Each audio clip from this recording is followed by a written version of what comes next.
اللهم صل على محمد وآل محمد. درس کے انداز اور طریقے سے ہٹ کے ہوگی، اور یقیناً وہ مومنین کرام جو تقریر کے شروع میں تشریف لاتے ہیں، ان میں سے اکثر کی خواہش اور توجہ فقہی مسائل کے بیان پر ہوتی. تو آج کے درس میں اس حصے کے نہ ہونے کی بنا پر انشاءاللہ آئندہ بدھ کو مسائل کو زیادہ وقت دیا جائے گا، اور یہ تو بار بار اعلان ہو چکا ہے کہ آئندہ بدھ کا درس ماہ رمضان المبارک سے پہلے کا ہمارا آخری درس ہے. قرآن کریم کی جس آیت کی تلاوت کی گئی، لیکن آیات واقعی ہدایہ کی تلاوت کی گئی، یہ اسلام کے ایک انتہائی اہم ترین مسئلے کو واضح کرنے والی آیات ہے، اور اس میں جو پیغام پروردگار عالم دے رہا ہے، یہ وہ پیغام ہے کہ جو بار بار قرآن دہرا رہا، اور وہ پیغام یہ کہ اللہ کو ماننے کا ایک نتیجہ یہ نکلنا چاہیے کہ انسان اس ساری کائنات میں ہر وقت اللہ کے اختیارات اور اللہ کی حکومت کو بھی تسلیم کرے.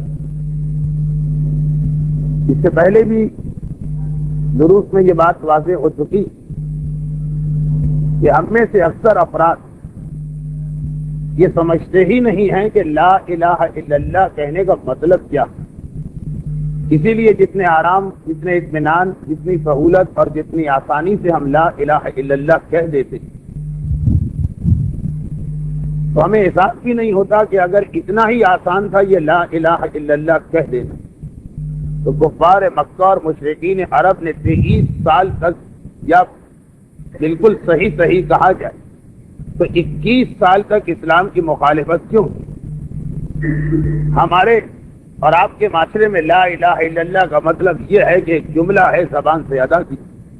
ہماری عملی زندگی میں اس لا الہ الا اللہ کا مظاہرہ کہیں پہ نظر نہیں آتا.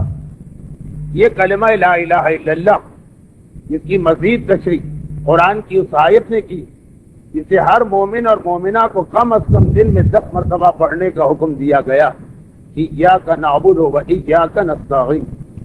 یہ لا الہ الا اللہ کا وہ عملی مظاہرہ جو ہماری زندگی میں ہونا چاہیے کہ جب ہم نے کہا کہ اس کائنات میں اللہ کے علاوہ کوئی نہیں، تو اب نہ کسی سے ڈر پیدا ہونا چاہیے، اب نہ کسی کا خوف ہونا چاہیے، اب نہ کسی کے آگے ہمیں دست سوال دراز کرنا چاہیے یہ سوچ کر کہ دینے والا تو صرف یہی، بلکہ بالکل الٹا تصور کہ اگر کسی سے ہمیں ملے تو خیال یہی ہو کہ اللہ نے اس کو ہمارے لیے ایک وسیلہ بنایا. ایاک نعبد و ایاک نستعین، یہ اسی کلمہ لا الہ الا اللہ ہی کا ایک نتیجہ کہ جو لا الہ الا اللہ مانتا اسے کہنا پڑے گا کہ ہم عبادت بھی صرف اللہ کی کرتے ہیں اور مدد کے لیے بھی صرف اللہ کے آگے ہاتھ پھیلاتے ہیں. تقریر کے آغاز میں اس چیز کو واضح کر دیا جائے کہ جنہیں خود پروردگار عالم نے اس دنیا میں بحیثیت نمائندہ مقرر کیا، ان کے پاس جانا ایسا ہی ہے کہ جیسے اللہ کے پاس جانا، یعنی ائمہ طاہرین وہ ہمارے اس موضوع میں شامل، اللہ کی طرف سے مقرر کردہ اس کی حجتیں. لیکن اس کے علاوہ تو لا الہ الا اللہ کہنے کے بعد انسان پہ ذمہ داری اتنی بڑی آ جاتی، جس ذمہ داری کو دیکھ کے ابو جہل و ابو لہب ولید و عتبہ گھبرا رہے تھے. ایک جملہ اگر زبان سے ادا کرنا تھا تو ان کے لیے کیا مشکل تھا، لیکن معلوم تھا کہ یہ جملہ ادا کرنے کے بعد اب اپنی ساری زندگی کو بدلنا پڑے گا، اور بدلنا کا ایمان کہ پھر اب اپنے دل کی خواہش بھی نہیں چلے گی، اسی پہ عمل کرنا ہوگا کہ جو حکم پروردگار. اور اسی حوالے سے شاید آپ نے علماء کرام سے یہ جملہ اکثر سنا کہ عیسائیت اور اسلام اللہ کے بارے میں جو مختلف تصور، اس میں ایک چیز یہ بھی شامل کہ عیسائی کے یہاں اللہ فادر ہے، اب فادر، اور اسلام میں اللہ اب نہیں ہے بلکہ اللہ رب، اور اب اور رب کا ایک بہت ہی بنیادی فرق ہوتا۔ اب کی ضرورت انسان کو پڑتی ہے صرف اپنے وجود کے، ایک مرتبہ پیدا ہو گئے اب وہ اب کا، فادر کا، باپ کا محتاج نہیں۔ حقوق کی بات نہیں ہو رہی، فرائض کی بات نہیں ہو رہی، لیکن وجود کے لیے اب ضروری نہیں۔ اسی لیے جن کے باپ مر جائیں ان کے بچپنے میں وہ بھی زندہ رہتے، لیکن رب کا مطلب ہے ہر لمحے پالنے والا، رب العالمین، جو ہر لمحے جس کی انسان کو ضرورت۔ یہ پنکھا جس نے بنایا وہ اب بنا دیا، اب اس کی کوئی ضرورت ہم کو نہیں۔ اب یہ پنکھا ہمارے پاس ہے، ہم استعمال کر رہے ہیں، مگر بجلی کا کنیکشن اس کے لیے رب۔ ایک لمحے کے لیے یہ بجلی کا کنیکشن ٹوٹ جائے، چاہے اگلے سیکنڈ میں بحال ہو، اس ایک سیکنڈ میں پنکھا رک جائے۔ تو اسلام کے نزدیک پروردگار فقط اب فادر کی منزل پہ نہیں کہ ہمیں بنا دیا بس اب ہم آزاد نہیں، رب ہر لمحے ہم ہر چیز میں اس کے محتاج۔ چنانچہ ہمارے گھر میں دولت ہے، سکون ہے، اولاد ہے، اور جتنی بھی نعمتیں ان سب کے لیے ہم اسی کے محتاج ہیں، اور اسلام کہتا ہے کہ اس کے محتاج رہو۔ چنانچہ اسلام کی ایک اہم ترین عبادت دعا، قرآن نے بار بار اس دعا کا تذکرہ کیا۔ دعا وہی کرے کہ جو اللہ کو رب العالمین تسلیم کرتا، سب کچھ دینے والا اللہ، نظام کائنات کو چلانے والا اللہ، نہ ہماری عقل کام آتی ہے، نہ ہماری ذہنی صلاحیت کام آتی ہے، نہ ہماری طاقت کام آتی ہے۔ دعا جو آپ دیکھیے کہ بار بار مختلف انداز سے قرآن کے اندر اس حکم دعا کو دہرایا جا رہا، ایاک نستعین دعا، ہم ہر چیز میں تجھ سے مدد چاہتے، اور سارا دن 5 نمازوں، ہر نماز کی پہلی 2 رکعت اس آیت کو دہرا کے پورا دن یہ پیغام دیا جا رہا، باقی چیزیں بھول جاؤ، اس کو نہ بھولو کہ دینے والا صرف وہ۔ اور اس کے علاوہ قرآن میں بکھرا پڑا ہے حکم دعا۔ چنانچہ کبھی ارشاد ہوا کہ امن یجیب المضطر اذا دعاہ ویکشف السوء، کون ہے اس اللہ کے سوا کہ جب پریشان حال اس کے دروازے کو کھٹکھٹاتا اور دعا کرتا تو وہ اس کی دعا سنتا ہے اور قبول کرتا۔ کبھی ارشاد ہوا کہ ادعونی استجب لکم، اس سے دعا مانگ، میرا وعدہ ہے کہ میں تمہاری دعاؤں کو قبول کروں گا، البتہ اگر صحیح طور سے دعا مانگی۔ کبھی ارشاد ہوا کہ ان الذین یستکبرون عن عبادتی سیدخلون فی جہنم داخرین، جو لوگ مجھ سے دعا تک کرنے سے انکار کرتے، یستکبرون تکبر، اتنے مغرور، اپنے وسائل اور اپنی طاقت پر ان کو اتنا بھروسہ کہ بارگاہ الہی میں دعا کرنے کو تیار نہیں۔ یہ کبر کی بدترین منزل ہے، یہ غرور کی بدترین منزل۔ اسلام میں غرور کو ویسے ہی سخت ترین گناہان کبیرہ میں ان معنوں میں قرار دیا گیا کہ غرور شرک کے قریب ترین۔ جو انسان مشرک ہوتا، تکبر اسے بہت قریب، اپنے آپ کو کچھ سمجھنا۔ اور قرآن نے کہا کہ تکبر کی بھی سخت ترین قسم یہ کہ انسان اللہ کے آگے ہاتھ پھیلانے کو تیار نہ ہو۔ ان الذین یستکبرون عن عبادت، وہ لوگ جو میری بارگاہ میں دعا تک کرنے کو تیار نہیں، سیدخلون فی جہنم، ان قریب انہیں جہنم میں داخل کیا جائے گا۔ لیکن یہیں پہ اکتفا نہ کیا قرآن، جہنم میں داخل کیا جائے گا، اور داخرین، جہنم میں بہت سے اور بھی داخل ہوں، مگر انہیں جہنم میں داخل کیا جائے گا ذلیل کر کے، بس کر کے، رسوا کر کے۔ جہنم میں ویسے ہی جانا انسان کے لیے بڑا مشکل، آکاش ذلیل کر کے۔ اور یاد رکھیں بے شمار روایتوں جزا اور سزا کے بارے میں ہمیں کچھ تفصیلات بتائی گئی، فلاں نیکی کرنے کی جزا کیا ہے، فلاں گناہ کی سزا کیا ہے، لیکن تکبر کی جتنی سزائیں ہم کو بتائی گئی ان سب میں یہ جملہ ہے کہ ذلیل کیا جائے۔ کیوں؟ اس لیے کہ تکبر کا مطلب ہے اپنے آپ کو بڑا کرنا، اور اس گناہ کی سزا یہ ہے کہ تم اپنے آپ کو جتنا بڑا سمجھ رہے ہو، تمہیں عام سزا نہیں ملے گی، پہلے تمہیں اتنا ہی چھوٹا کیا جائے گا۔ کبھی ارشاد ہوا کہ جب میرا بندہ مجھ سے دعا کرتا ہے فَإِنِّي قَرِيبٌ أُجِيبُ دَعْوَةَ الدَّاعِ إِذَا دَعَانِ،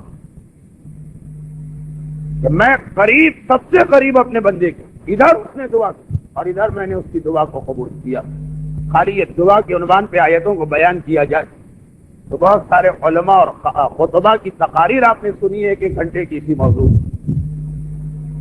اور اس کے بعد وہ ایک آیت آ جاتی، سورہ مبارکہ فرقان کی آخری آیت 77ویں آیت، جس کے اندر ایک عجیب اعلان پروردگار کر رہا، ان کے بارے میں بتا رہا ہے جن سے خدا اپنی نظر توجہ کو ہٹا لیتا۔ خدا رب العالمین، کائنات کا پالنے والا، جو مومن اور مشرک، جو منافق، کافر اور مسلمان سب کو پالتا۔ حضرت ابراہیم کا واقعہ بڑا مشہور، کہ دسترخوان پر جب مشرک آ گیا اسے اٹھا دیا، اور خدا نے کہا ابراہیم اتنے سالوں سے ہم اس کو رزق دے رہے ہیں، لیکن قرآن نے ایک ایسے گروہ کا تذکرہ کیا کہ پروردگار عالم کے اعلان کر رہا کہ اب ہمیں بھی تمہاری پرواہ نہیں، ہم نے تمہیں چھوڑ دیا، ہم نے تمہیں نظر انداز کر دیا۔ وہ سورہ فرقان کی آخری آیت، قل ما یعبأ بکم رب لولا دعاکم، کہہ دو اے حبیب کہ اگر تم دعا کرنے کو تیار نہیں تو میرا پروردگار، میرا رب تم پر نظر توجہ دینے کو تیار نہیں۔ اور یہاں پہ لفظ رب آنا تھا، یہ بھی ایک چیز ہے کہ قرآن میں بعض آیتوں میں لفظ اللہ آیا ہے، بعض میں لفظ رب آیا۔ ایسا نہیں کہ اللہ بس کہیں پہ یہ لفظ استعمال کیا، کہیں پہ وہ نہیں، جہاں لفظ اللہ آیا اس آیت کا پیغام کچھ اور، یہاں لفظ رب آیا اس آیت کا پیغام کچھ اور۔ یہ بات رب کے حوالے سے ہوگی، رب ہر لمحے تمہیں پالنے والا، تم دعا نہیں کرتے تمہارا رب تمہیں چھوڑ دے، ما یعبأ بکم ربی، میرے رب کو تمہاری کوئی پرواہ نہیں، پالنے والا، نعمتیں دینے والا، حاجتیں پوری کرنے والا۔ یہ مفہوم اللہ میں نہیں، یہ رب میں۔ میرے رب کو تمہاری کوئی پرواہ نہیں اگر تم میری بارگاہ میں دعا کرنے کو تیار نہیں۔ اور سورہ انعام کی 43ویں آیت نے یہ بھی بتا دیا ضمناً کہ وہ کون لوگ ہیں جو دعا سے لاپرواہ ہوتے۔ فرمایا فلولا اذ جاءہم باسنا تضرعوا، ارے کیا ہو گیا ہے ان لوگوں کو کہ اس وقت بھی دعا نہیں کرتے جب ہمارا عذاب آ جائے۔ ویسے تو مومن کی شان، مسلمان کی فطرت اور بندہ ہونے کا تقاضا یہ کہ ہر وقت اللہ کی بارگاہ میں دعا، دست سے دعا بلند ہونا چاہیے، لیکن ایک تو وہ ایکسٹریم کیس ہو گیا کہ واقعا عذاب آ گیا، آفت میں آ گئے، پریشانی میں آ گئے، مصیبت میں آ گئے۔ فلولا اذ جاءہم باسنا تضرعوا، عذاب آنے کے بعد، آفت و پریشانی میں مبتلا ہونے کے بعد انہیں کیا ہو گیا ہے کہ یہ دعا نہیں کر رہے۔ خود قرآن نے کہا کیوں نہیں کر رہے، لیکن قست قلوبہم وزین لہم الشیطان ما کانوا یعملون۔ دو وجوہات، ان کے دل اتنے سخت ہو گئے، قست قلوبہم، وہی لفظ قست ہے جس سے اردو میں لفظ قصائی بنا۔ ان کا دل اتنا سخت ہو گیا، دل جب سخت ہو جاتا ہے تو آدمی دعا کرنے سے انکار کرتا۔ وزین لہم الشیطان ما کانوا یعملون۔ اور دوسری خرابی کہ یہ جو کچھ کر رہے ہیں، شیطان نے ان کے ان اعمال کو ان کے لیے بہت بنا سوار کے پیش کیا ہے، زینا، زینت دی، لہم الشیطان، اور شیطان نے ما کانوا یعملون۔ کیا مطلب اس جملے سے؟ مطلب یہ کہ ان کے کاروبار کو پرابلم ہو، بہت ان کو بھروسہ ہے کہ ہم CA ہیں اور IPA ہیں اور فلاں ہیں اور یہاں سے پڑھے وہاں سے پڑھے سامان میں۔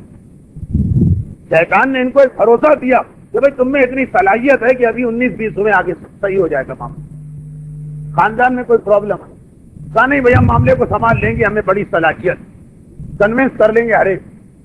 وہ جو پریشانی اور آفت کا زمانہ آتا، وہ قرآن کہہ رہا ہے زینا لہم الشیطان ما کانوا یعملون، شیطان نے ان کے لیے زینت دے دی ہے کہ تم میں بڑی طاقت ہے، تم اپنے مسئلے کو حل کر لو، کیا ضرورت ہے کسی اور کے سامنے ہاتھ پھیلانے کی۔ اب کیا اتنا ڈائریکٹ نہ ہو، لیکن قرآن کہہ رہا کہ مصیبتوں میں بھی تو دعا کرنے کو تیار نہیں۔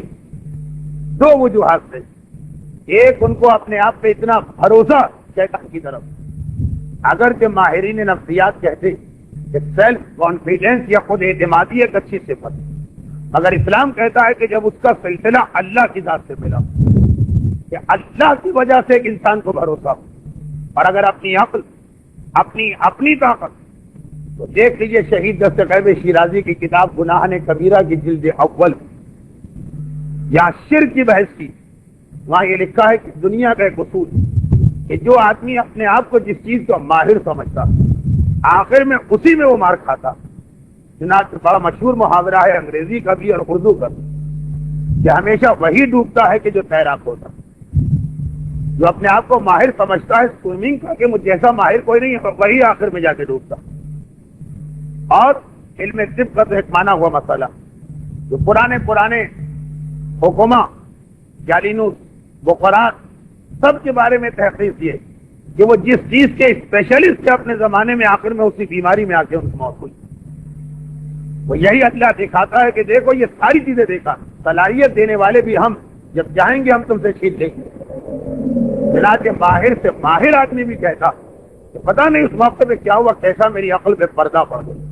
یہ عقل کا پردہ نہیں ہے، یہ اللہ کی طرف سے وارننگ۔ لیکن میرا موضوع کچھ اور۔ تو قرآن نے یہ بھی کہا کہ اگر پریشانیوں میں بھی اللہ کو نہ پکارو تو اس سے زیادہ بدتر انسان کوئی نہیں۔ مسلسل حکم دیا جا رہا ہے دعا کرو دعا کرو دعا کرو۔ اور آج کا دور آپ حضرات کو اندازہ نہیں ہو، اس لیے کہ آپ حضرات دور سے چیزوں کو دیکھتے ہیں، لیکن کچھ ایسا ہم لوگوں کا اپنا شعبہ اور فیلڈ کہ ہمیں معلوم کہ اس آدمی سے لے کے جس کے گھر میں اگر آج رات کی روٹی ہے اور اسے نہیں پتا کہ کل میں اپنے بچوں کو کیا کھلاؤں، تو اس وقت معاشرے کروڑ پتی لوگ سب کسی نہ کسی پرابلم اور پریشانی میں مبتلا۔ ہم سمجھتے ہیں کہ یہ بھیک منگا ہے، یہ تو پریشان، تو فلاں کا اتنا بڑا بنگلہ ہے ڈیفینس آف کلیفٹن، اور فلاں کے اتنا بڑا کاروباری ادارہ، اور فلاں جہاں 1 روپے کی ضرورت ہے وہ 1000 کا نوٹ پھینک سکتا ہے، اسے کیا پرابلم ہو۔ لیکن نہیں، ہمیں پتہ ایسے لوگ زیادہ آتے ہیں اپنے مسئلے لے کے، اور ان کے مسئلے بھی اتنے ہی بڑے ہوتے ہیں کہ اس بیچارے کا مسئلہ جس کو یہ پتا نہیں کہ کل اپنے بچوں کو کیا کھلائے گا، 25 روپے دے دو اس کے لیے خوشی ہو جاتی، اس کا مسئلہ بھی دور کرنا اتنا ہی بڑا ہوتا۔ اسی لیے آج کل آپ دیکھیں پاکستان اس قسم کے بہت سے ادارے کھلتے چلے جا رہے ہیں مغربی دنیا کی پیروی، کہ جہاں یہ پیسے والے جاتے ہیں اپنے ذہنی سکون کے لیے، اگر کہ اسلام نے دعا کی صورت میں پہلے ہی اس کا طریقہ بتایا تھا۔ تو دعا جو عام حالت میں بھی افضل ترین عبادت، آج کا جو ماحول بن چکا مادیت کا ماحول کے جب ہر آدمی کسی نہ کسی طرح پریشانی میں، اس میں بھی لوگ دعا کو تیار ہو۔ اب یہاں پہ ایک بات آتی ہے، ہو سکتا ہے کہ کچھ لوگ کہیں کہ نہیں ہم تو دعا کرتے، دعاؤں میں ناکامی ہی کی وجہ سے تو ہمارا دعا پر سے اعتقاد اٹھ رہا۔ اس سلسلے میں گزارش کرنا، یہاں سے آج کا موضوع شروع ہو رہا، اور وہ یہ کہ فقط دوا لے لینا کافی نہیں جب تک کہ صحیح طریقے سے دوا نہ لی جائے۔ تو دعا کرنا کافی نہیں ہے جب تک کہ صحیح طریقے سے دعا نہ کی جائے۔ اب دوا اگر آپ نے کی، ہر دوا کا مثلاً ایک ڈوز ہوتا، دن میں اتنی مرتبہ اور اس وقت اس کو لینا، اس کی آپ مخالفت کر، فائدے کے بجائے نقصان ہو۔ ہر دوا کی ایک تاریخ، ہر دوا کی ایک ڈیٹ ہوتی، اگر اس ڈیٹ کے ایکسپائر ہونے کے بعد اس دوا کو آپ استعمال کریں تو فائدے کے بجائے نقصان کا بھی امکان۔ اگر دعا کا ان مثالوں کے ذریعے سے سمجھانا تو ممکن نہیں، لیکن کچھ ذہن میں تصور آ جائے۔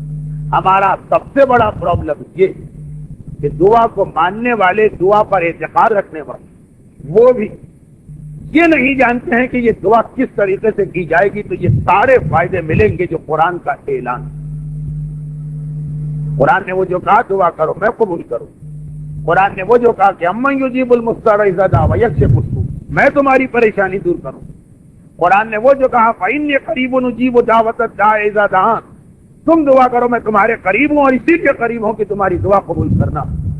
قرآن نے وہ جو کہا کہ جب دعا نہیں کرتا تو میں بھی اس کو چھوڑ دیتا ہوں، یعنی جو دعا کرتا ہے تو میں اس کو اپنی پناہ میں لیتا ہوں۔ یہ سب وعدے کیوں پورے نہیں ہو رہے؟ یا تو ہم ایکسپائری ڈیٹ کے بعد دعا مانگتے ہیں، اور یا پھر ہم صحیح دعا نہیں مانگتے۔ چھوٹی سی اس کی مثال، 15 شعبان کی شب جب شب 15 شعبان کا لفظ استعمال ہوتا تو شرعی اور دینی اصطلاحات میں ہمیشہ شب سے مطلب دن سے پہلے والی رات، چنانچہ شب 15 شعبان کا مطلب ہو کہ جب 14 کا دن پورا ہو جائے اور جو مغرب ہمارے سامنے آئے وہاں سے شب 15 شعبان شروع ہو جائے گی، یعنی رات پہلے آئے گی 15 شعبان کی، پھر اگلے دن سورج نکلے گا تو وہ 15 کا دن شروع ہوگا، شب 15 شعبان، جو مثلاً اس وقت پاکستان کے کیلنڈر کے حساب سے کل رات آنے والی، یہ ان راتوں میں سے ایک جن کو اللہ نے بنایا ہی دعا کے، اس کا مقصد ہی دعا، ہمارے اور آپ کے ایک ہاتھ بھر کے فاصلے پہ یہ رات، کتنے لوگ جو اس رات سے صحیح معنوں میں فائدہ حاصل کرتے ہیں۔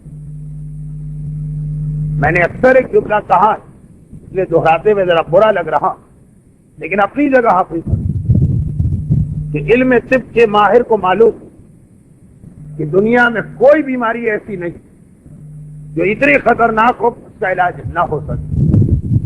سارا مسئلہ ہے کہ وقت پہ بیماری کو پکڑا نہیں جاتا ہے، اس کی تشخیص نہیں کی جاتی، جو بیمار ہونے والا ہے وہ توجہ نہیں دیتا ہے وقت،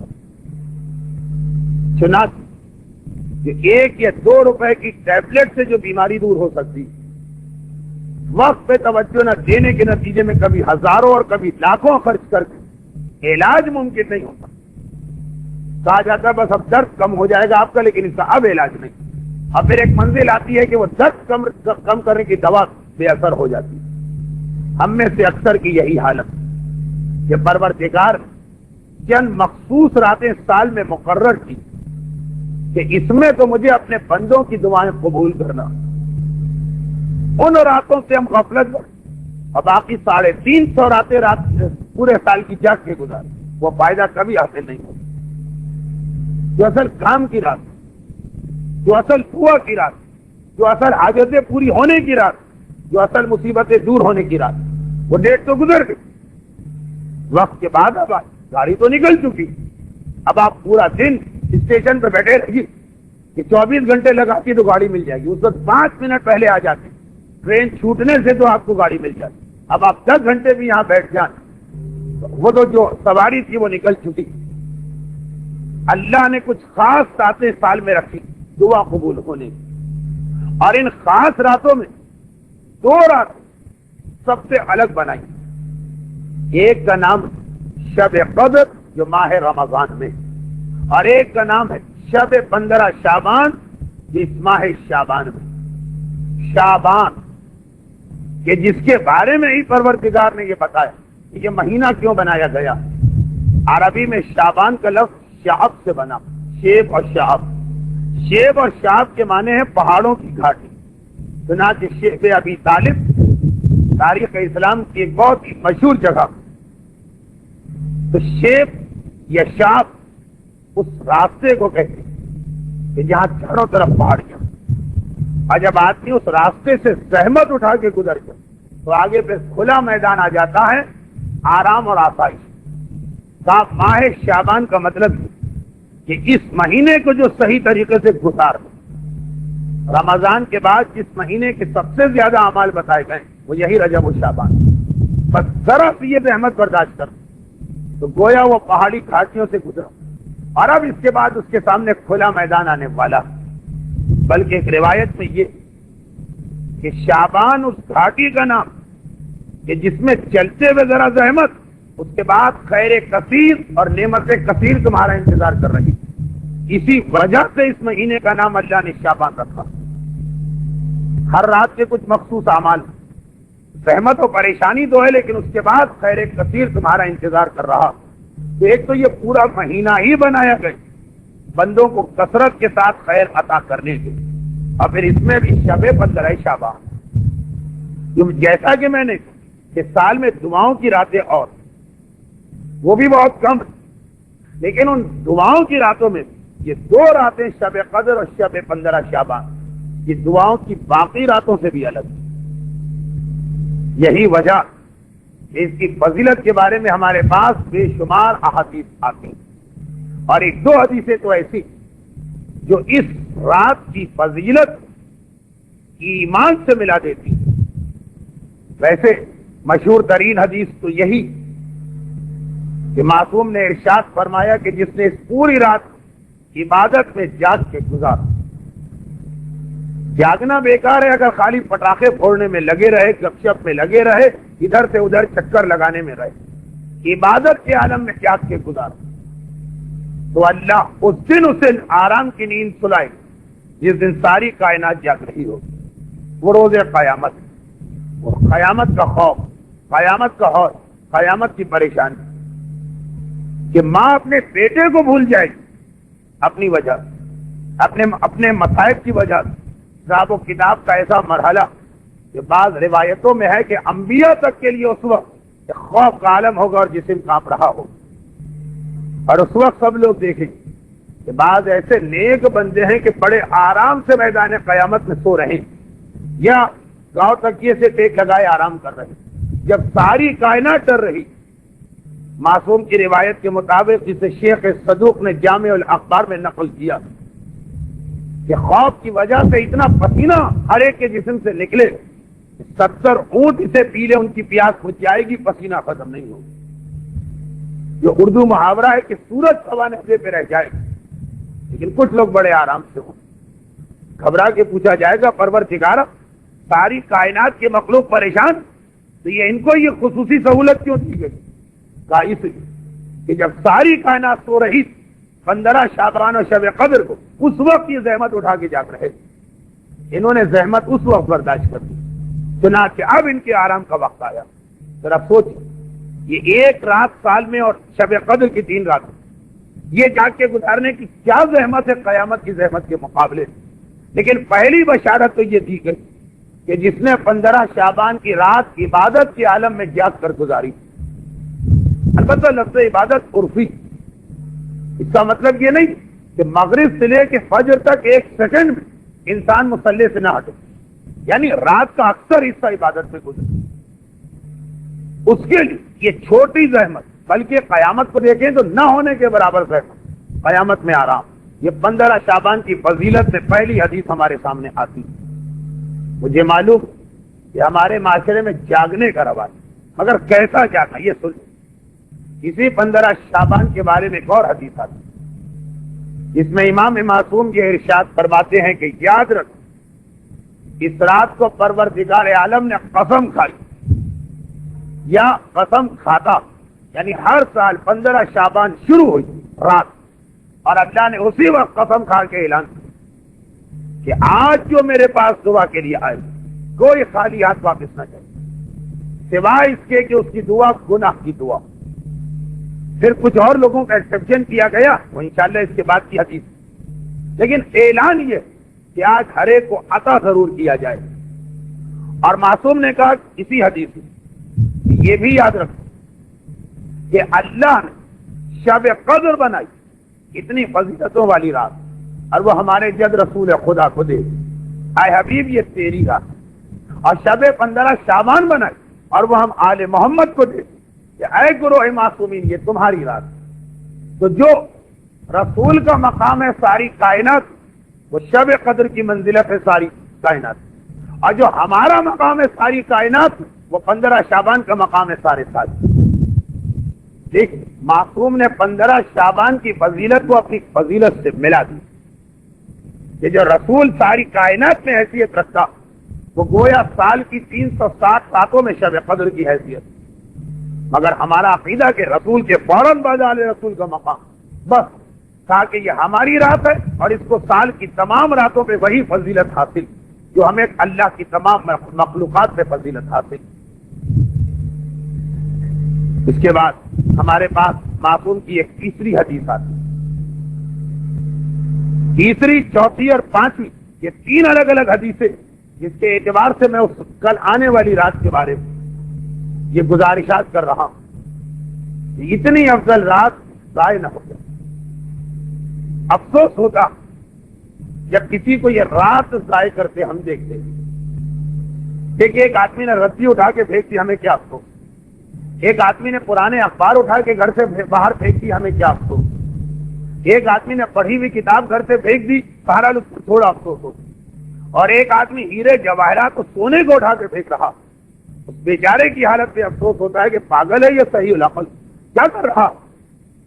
جب 15 شعبان کو مومنین کو دو میں سے کسی ایک حالت میں دیکھتے یا سو رہے ہیں، جیسے اور کوئی ان کو سونے کی رات سال میں ملی ہی نہیں، سارا سونا آج ہی کی رات، یا یہ کہ نہیں کچھ ہمارے کراچی جیسے ماحول میں جاگنے کا رواج، میں اس وقت جو درس دے رہا ہوں تو عمومی اعتبار سے دنیا کی حالت دیکھ کے دے رہا ہوں۔ کراچی کا ایسا ماحول ہے اسلامی ملک ہونے کی بنا پہ کہ لوگ جاگ جاتے، لیکن کیا یہ بات یورپ میں بھی صادق آتی؟ کیا یہ بات امریکہ میں بھی صادق آتی؟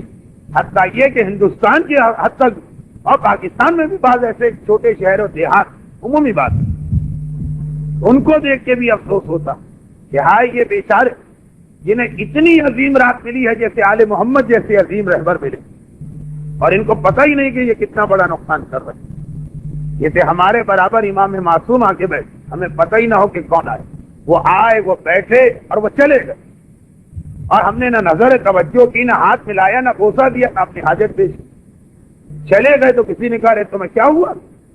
علی تمہارے برابر آ کے بیٹھے تھے، ہم نے ماتھا پیٹ لیا، کہہ رہے اس سے بڑی بدقسمتی کیا کہ ساری مشکلات دور کرنے والا ہمارے پہلو میں تھا اور ہمیں پتہ ہی۔ 15 شعبان کی رات بعض لوگ اسی طرح گزارتے تھے، اور اتنا ہی افسوس ان پہ ہوتا تو معاشرے، خاندان یا دوستوں کی وجہ سے جاگتے تو، اگر شاید اللہ نے ان کو موٹر سائیکل دے دی تو وہ انچولی سے کھارادر ان کا مقصد ہی ہے، ان کا اس رات کا کام ہی یہ ہے کہ سارے شہر کے نظارے دیکھیں اور تماشا دیکھیں۔ یہ رات نہ نظارہ دیکھنے کی ہے نہ تماشا دیکھنے کی۔ عریضہ ڈالنے کے لیے بھی اگر نیٹی جیٹی پہ جانا تو عریضہ 5 منٹ کا عمل ہے، اس کے بعد باقی وقت عبادت میں سر۔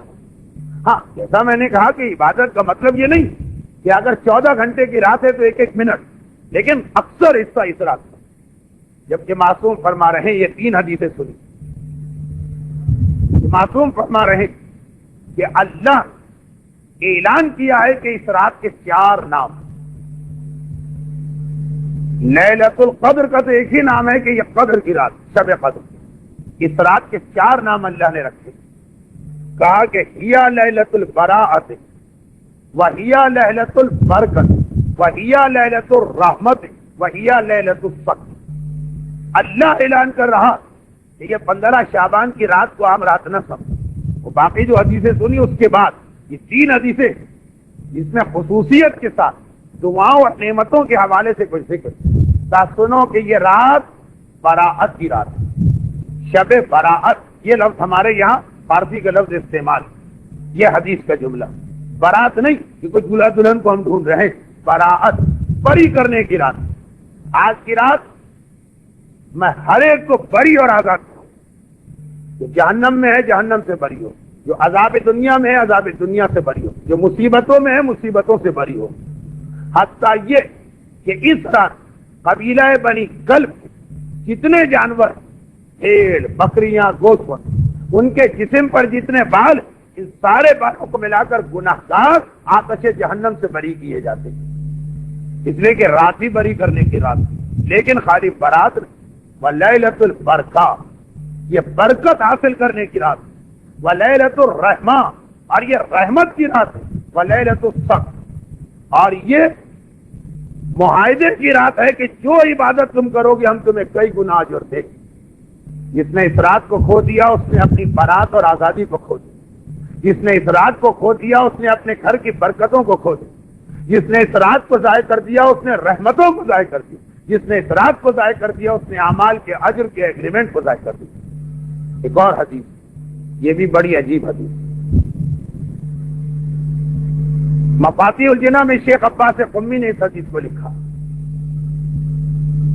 کہ اتفاق نہیں، مقصد ایک وہ تو تھی 14 شعبان، 14 شعبان کا دن ختم، 15 شعبان کی رات آئی، جس سال کی یہ روایت ہے اس سال کی 15 شعبان پیغمبر کی ایک بیوی حضرت عائشہ کی باری کی رات ہے۔ رسول ہر رات اپنی ایک بیوی کو دیتے، اس طرح سے یہ پورا سائیکل چلتا تھا، یہ دورہ مکمل ہوتا تھا۔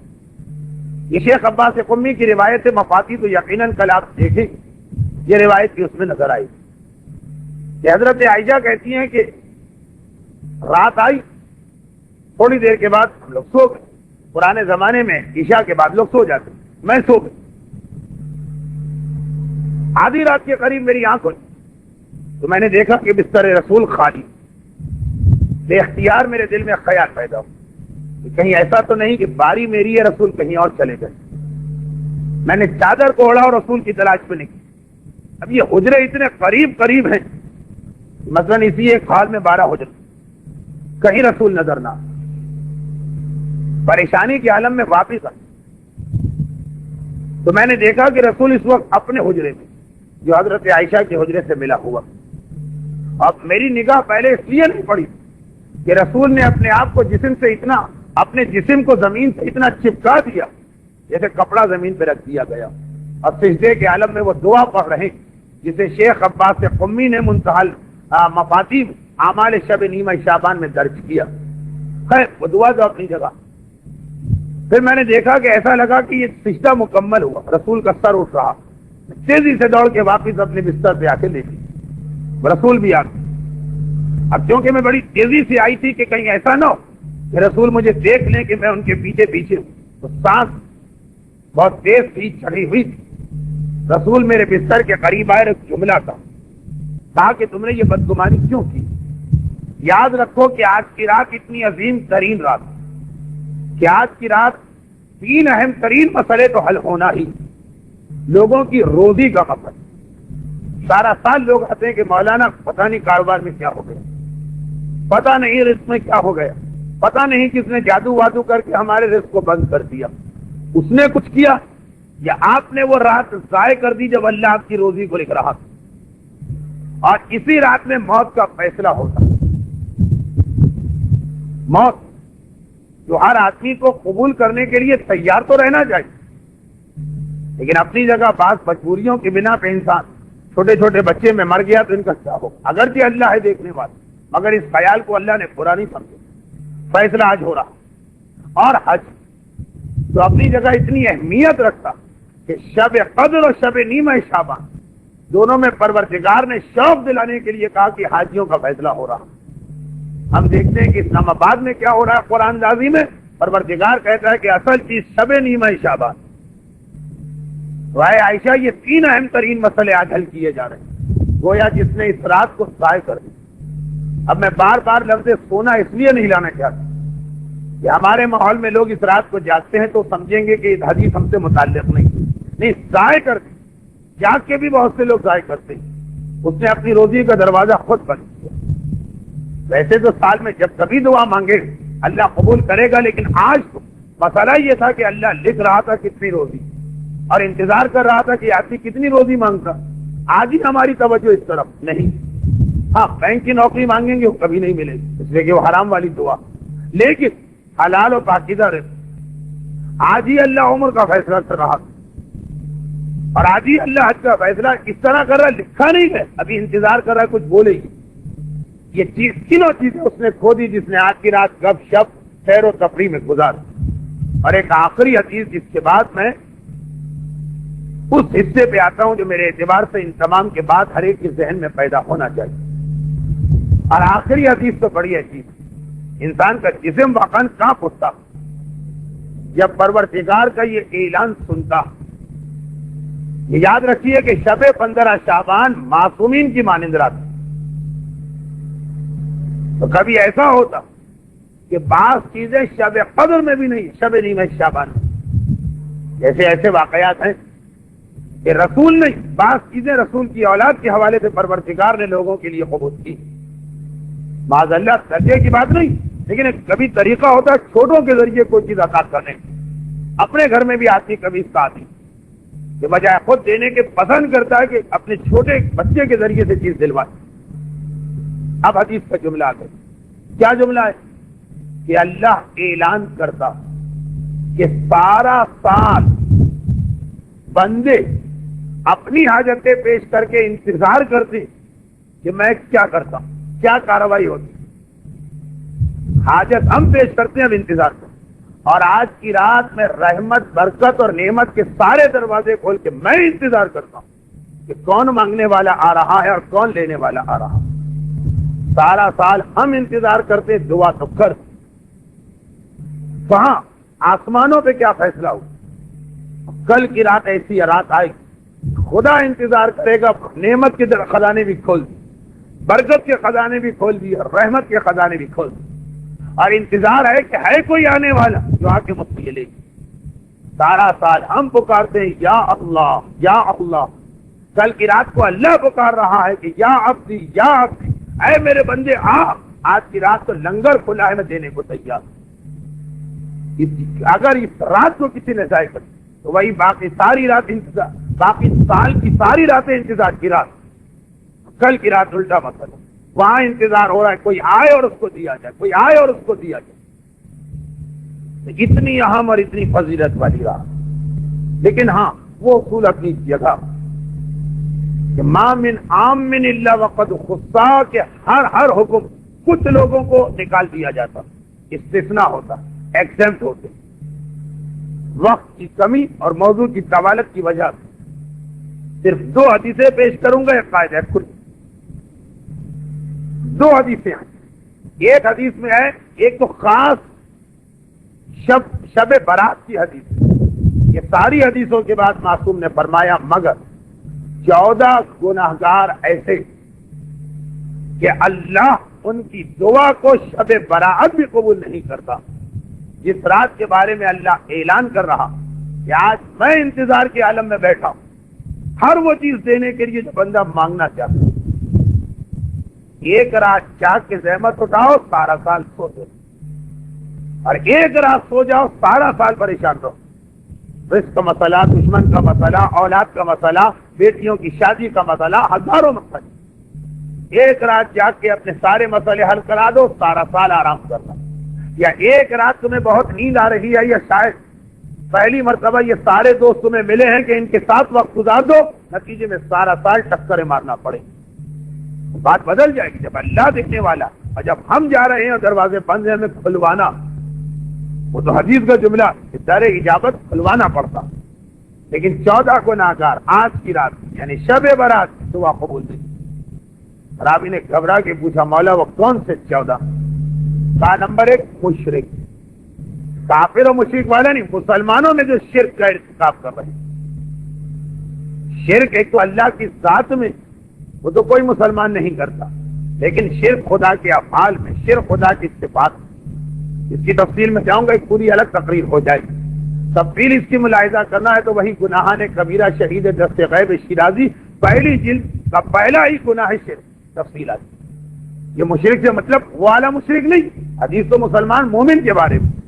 کہا نمبر 1 مشرک, نمبر 2 جادوگر, نمبر 3 کاہن, جن آتے ہیں اور روحیں آتی ہیں اور غیب کی خبریں دیتا, نمبر 4 زانی, نمبر 5 شراب.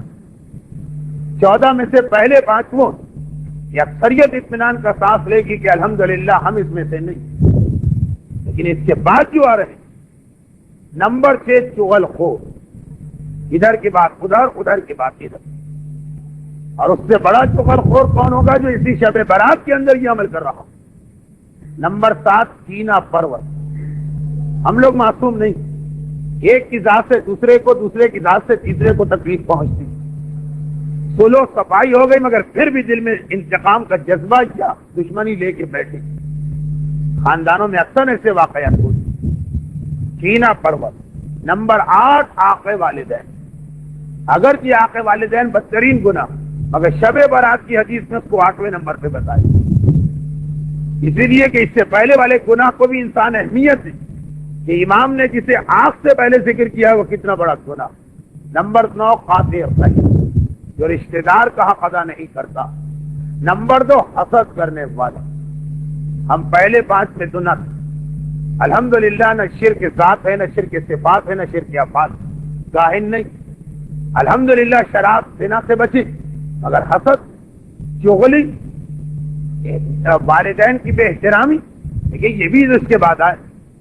اور پھر اس کے بعد ذخیرہ اندوز, تکبر کرنے والا, مفسد, 2 مومنوں کو آپس میں لڑانے والا. اور نمبر 14 آلات موسیقی کا استعمال کرنے والا. اب تو دعائیں بھی آلات موسیقی میں گا گا کے مانگی جاتی. 14 ایسے گناہگار ہیں کہ شب برات بھی ان کی دعا قبول نہیں. ہاں توبہ قبول ہوگی اس پہ تو مجھے آنا. اور دوسری حدیث سے شیخ صدوق نے کتاب اختصال میں لکھا، نوف بخاری کی حدیث، کہ میں ایک رات کو کوفے میں مولا کا مہمان، نیند نہیں آ رہی تھی لیکن بستر پہ لیٹ گیا. میں نے دیکھا کہ آج کی رات میرا مولا بار بار اٹھ کر مکان کے صحن میں جاتا ہے، آتا، تھوڑی دیر کے بعد صحن مکان میں گئے اور آئے، پھر گئے اور پھر آئے. بے-چینی، کیا مسئلہ؟ نیند نہیں آ رہی، طبیعت خراب ہے، الجھن ہے. ایک مرتبہ جب 10-12 بار یہ دیکھا تو نوف بخاری اپنے بستر سے اٹھ کھڑے، یا امیر المومنین کیا ماجرا؟ کہا کہ اے نوف بخاری، آج کی رات ایک خاص وقت آتا ہے کہ اللہ ہر ایک کی دعا کو قبول کرتا ہے. میں بار بار جا کے آسمان پہ دیکھتا ہوں کہ وہ وقت آیا کہ نہیں آیا. لیکن اے نوف بخاری، ایسے وقت میں بھی جب اللہ خاص لمحے ہر ایک کی دعا قبول کرتا، 6 گناہگاروں کی دعا قبول نہیں ہوتی. ایک ظالم حکومت کی طرف سے ٹیکس جمع کرنے والا، اور ٹیکس جمع کرنا اتنا بڑا گناہ، سوائے امام اور نائب امام کے کسی کو ٹیکس لگانے کا حق نہیں. نمبر 2، حکومت کا جاسوس جو مومنین کی جاسوسی کر کے رپورٹ ظالم کو پہنچاتا. 3 اور 4 پھر وہی کا ڈھول بجانے والا اور تمبورا بجانے والا. 5 اور 6 بھی پہلی حدیث میں آ گیا، کینہ پرور اور مسلمانوں کو لڑانے والے. اب یہیں پر اسی لیے اس ساری گفتگو کے بعد اب خلاصے کی منزل پہ آئی کہ اتنی عظیم اور فضیلت والی رات جو معصوم کی طرح سے حیثیت رکھتی ہے پورے سال، جس میں خدا ہر دعا نہ صرف قبول کر رہا بلکہ انتظار کر رہا ہے کہ کوئی دعا مانگے. اس رات کے 15 اعمال ہیں جو شیخ عباس قمی نے مفاتیح میں لکھے، لیکن ان اعمال سے پہلے کا ایک عمل اور جو اس حدیث کی وجہ سے میں سنا رہا ہوں. وہ کیوں نہیں لکھا شیخ عباس قمی؟ وہ اس لیے نہیں لکھا کہ وہ لکھنے کی ضرورت ہے. اعمال لکھے، یہ دعا مانگو، یہ نماز پڑھو، یہ نہیں لکھا ہے کہ اس سے پہلے وضو کرو، یہ لکھنے کی ضرورت ہی نہیں. جب نماز کا حکم آ گیا تو وضو آٹومیٹک. تو سب سے پہلا اعمال جو کل رات کو ہونا چاہیے وہ یہ ہے کہ خلوص دل کے ساتھ سب سے پہلا عمل توبہ ہونا چاہیے. اس لیے کہ کہیں ایسا نہ ہو کہ ہمیں بھی نہیں پتا ہو اور ہمیں 20 گناہگاروں میں سے ہوں کہ جن کی دعا قبول نہیں ہوتی. تو اگر ہیں بھی خدا نخواستہ تو ساری دعائیں بعد میں مانگے، پہلے توبہ کر کے اس رکاوٹ کو دور کر دیں جو ہماری دعا کے لیے رکاوٹ ہے. یہ اگرچہ ہر رات کا مسئلہ، لیکن شب قدر میں تو شروع میں ہی 70 مرتبہ استغفر اللہ واتوب الیہ پڑھتے ہیں، لیکن دعا کے طریقے سے. وہاں ہر ایک کو گنتی کی اتنی فکر ہوتی ہے کہ پتہ ہی نہیں ہوتا کہ ہم کیا کہیں. 70 اور 100 کا عدد جب آتا ہے تو ہمارے بدقسمتی کے ذہن پہ عدد سوار ہوتا ہے. 33 ہو گئے، 35 ہو گئے، 40 ہو گئے، کتنے دانے رہ گئے، کتنی انگلیاں ہو گئی، پڑھ کیا رہے ہیں یہ پتہ ہی نہیں. توبہ کوئی جادو منتر نہیں، استغفر اللہ توبہ کرنا، لیکن یہ ذہن میں لا کے کہ کون کون سے گناہ میں کر رہا ہوں. اور پھر یہ کہیں آخر میں کہ ٹھیک یہ تو یاد آ رہے ہیں سب کی توبہ، اور اللہ سے دعا مانگے کہ اللہ توبہ پہ قائم رہنے کی توفیق عطا کر. یہ مسئلہ بھی انسان کی طاقت سے باہر. مگر اس کے بعد یہ بھی کہ جو گناہ یاد نہیں آ رہے ان کی توبہ پھر، یعنی یہ جملے کے ساتھ کہ ہاں اور جو گناہ میرے ذہن میں بھی نہیں ہے خدا بندہ انہیں بھی معاف کر، مگر بغیر کسی تصور کے کہ استغفر اللہ کا مطلب اپنے پورے ماضی کو ذہن میں لے کے آؤ اور استغفر اللہ کہہ دیں وہ اسی لیے بیکار ہو جاتا. اور یہاں پہ ایک بات یہ بھی یاد دلاتی ہے کہ اسلام کا اہم ترین عمل توبہ، مشکل ترین عمل توبہ، آسان ترین عمل توبہ. مشکل ترین اپنی وجہ سے سہن ہی نہیں جاتا ہے کہ ہم کیا گناہ کر رہے ہیں.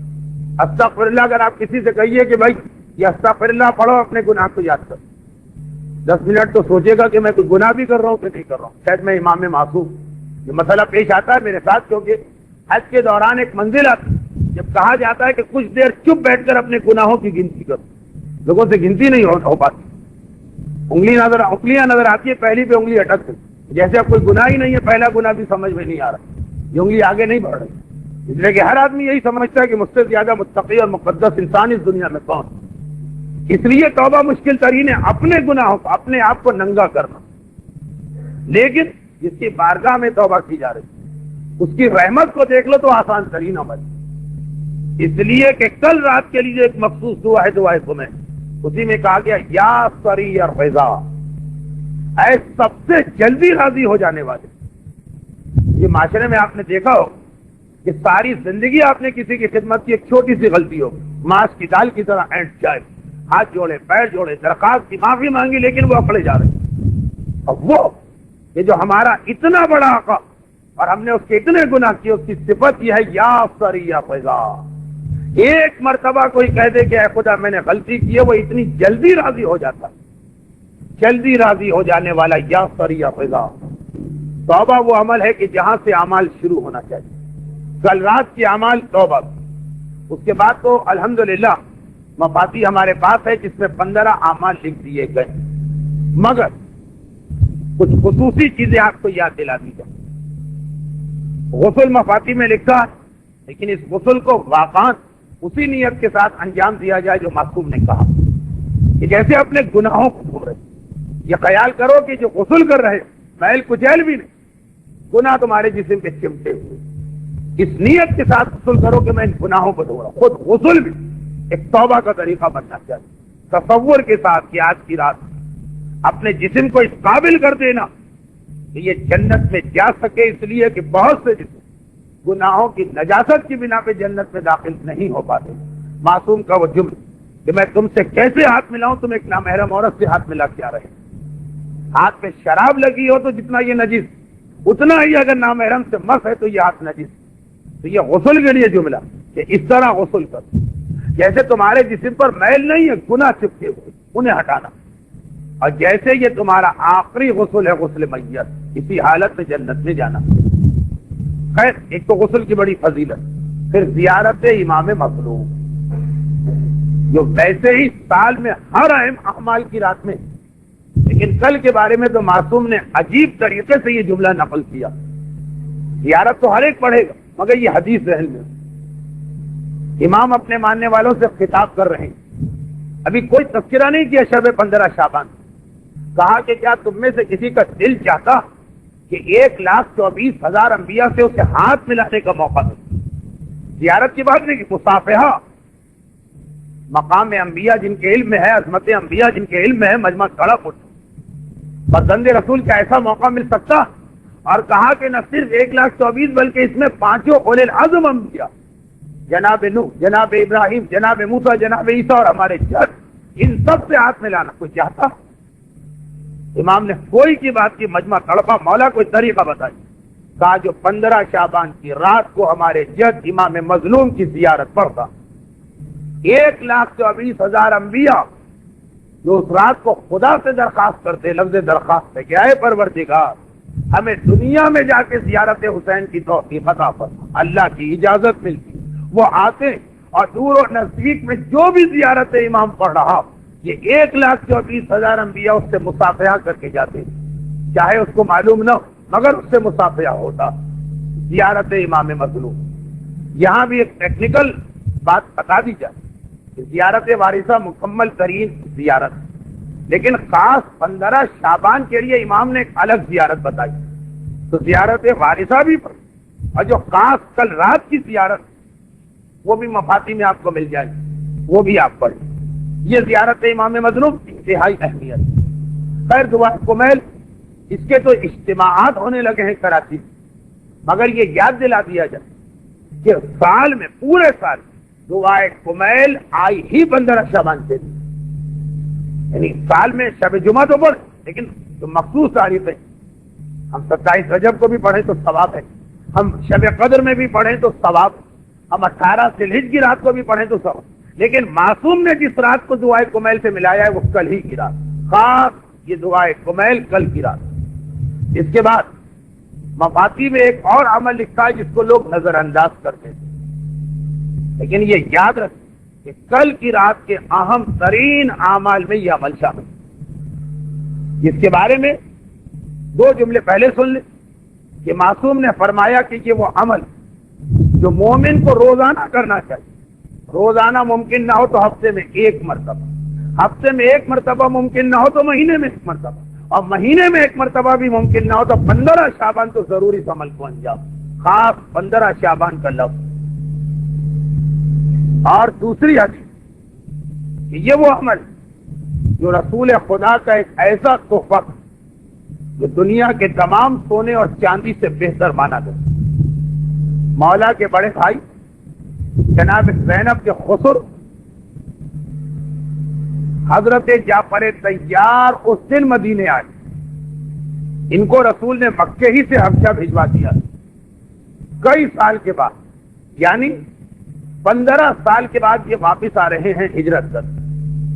جب گئے تھے تو اسلام مکے میں تھا، جب آئے تو اسلام مدینے میں تھا. مدینے کے قریب پہنچے، پتا چلا کہ آج تو رسول خیبر میں ہاتھ پھیلے، خیبر فتح ہو. اب ایک عجیب منظر بنا. ادھر مسلمان رسول کے خیمے میں آئے کہ اے اللہ کے رسول خیبر فتح ہو گئے. خیبر کی خوشی ایک خاص خوشی تھی اس وجہ سے کہ اس سے پہلے کئی مرتبہ شکست ہوئی. اور ادھر جعفر طیار اپنے قافلے کے ساتھ داخل ہوئے. پیغمبر نے عجیب جملہ کہا کہ میرا دل فیصلہ نہیں کر پا رہا کہ کس خوشی کو بڑی خوشی مانوں، خیبر کی فتح کو یا اپنے بھائی جعفر کی آمد. اور خیبر میں کتنا مال غنیمت ملا. تو کہا کہ اے جعفر تمہارے آنے سے مجھے اتنی خوشی ہو رہی کہ دل چاہتا ہے کہ تمہیں اس کائنات کے بہترین تحفے سے نوازوں. ہر ایک نے سوچا کہ آج تو رسول کے پاس سونے اور چاندی کے ڈھیر لگے، یہ خدا نے خیبر کی دولت یہ رسول دے. کہا کہ اے جعفر طیار کائنات کی بہترین دولت تمہیں دے رہا ہوں. اسلام کو آئے ہوئے 20 سال ہو چکے، اب تک یہ نماز اس سے پہلے نہیں بتائی گئی. کہا کہ اے جعفر سب سے بہترین دولت ہے وہ 4 رکعت نماز، جس کے بارے میں بعد میں معصوم نے کہا ہر رات پڑھو تو کیا کہیں، ورنہ ہفتے میں ورنہ مہینے میں کچھ نہ ہو سکے، کم از کم 15 شعبان کو ضرور انجام دے. نافلہ روز و شب کے بعد اسلام کی جتنی سنت نمازیں ان میں سب سے زیادہ تاکید نماز جعفر طیار کی.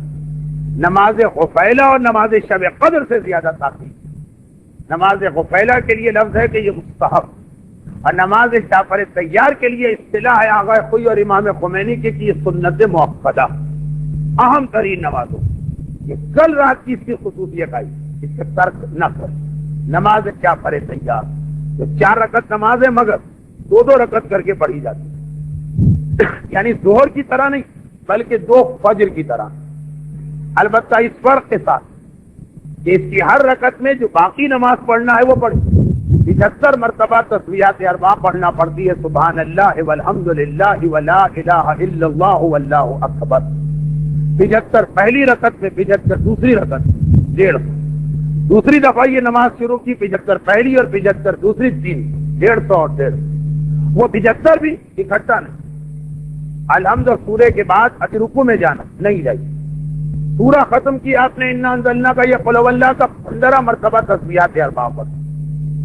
پھر رکوع میں گئے، رکوع کی دعا کے بعد 10 مرتبہ تسبیحات اربع پڑھ. بلکہ اگر تسبیحات پڑھ رہے ہیں تو رکوع کی دعا کی بھی ضرورت نہیں. سمع اللہ کہہ کے کھڑے ہوئے پھر سجدے میں گئے، سجدے کی دعا نہ پڑھے، 10 مرتبہ سبحان اللہ والحمد للہ ولا الہ الا اللہ واللہ اکبر. اٹھ کے بیٹھے استغفر اللہ کے ساتھ 10 مرتبہ. دوسرے سجدے میں گئے 10 مرتبہ. پھر اٹھ کر بیٹھے بحول اللہ کہنے سے پہلے بیٹھے 10 مرتبہ. تو 15 مرتبہ رکوع سے پہلے، 10 مرتبہ رکوع میں 25، 10 مرتبہ سمع اللہ کے ساتھ 35، 10 مرتبہ پہلے سجدے میں 45، 10 مرتبہ استغفر اللہ کے ساتھ 55، 10 مرتبہ دوسرے سجدے میں 65، اور 10 مرتبہ دوسرے سجدے سے اٹھ کر کھڑے ہونے سے پہلے 75، اور دوسری رکعت میں تشہد سے پہلے. انتہائی تاکید آئی ہے اس نماز کی شب نیمہ شعبان، اسے ترک نہ کیجیے. اگرچہ مفاتی میں ہے لیکن اکثر لوگ نماز جعفر طیار کو نظر انداز کر دیتے ہیں. اور بس باقی تو اعمال مفاتی میں ہے. صرف ایک آخری گزارش سن لی، اور وہ یہ کہ جب آپ نے اتنی فضیلت سنی اس اعمال شب نیمہ شعبان، ہر چیز لے لو.